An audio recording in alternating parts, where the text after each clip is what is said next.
Beauty is one of those aspects in our society that actually demands a lot of attention.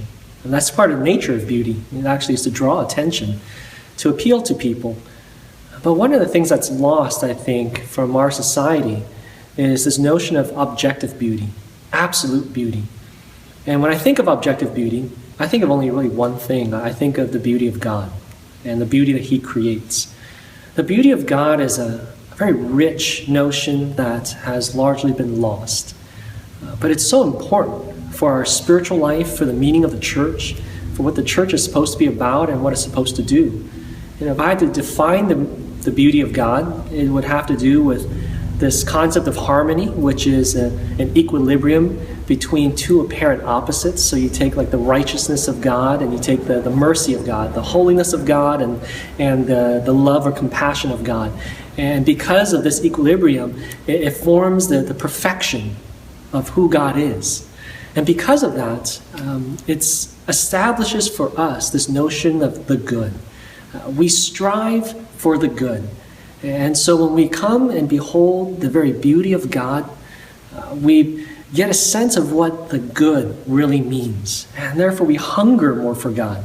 We have a greater appetite for God. And so beauty, especially the beauty of God, sets for us a goal, something to pursue after, to fall madly in love after, but it's not just falling in love with the beauty of God per se. It's the beauty of God that allures us to fall in love with God. So as a church, what are we motivated by? Is it numbers of people? Is it a bigger building? No, the beauty of God reminds us that our faith is about God, about pursuing Him. It is as Jonathan Edwards once wrote, that if we love God for anything other than His excellency, if we love Him because of what we think He can do for us, then really we have just a self-love. It's not a pure love.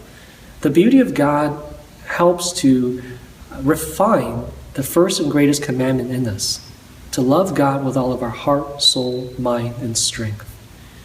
So for Recreate Church, one of the things that I would love to see, what drives this church, is the beauty of God.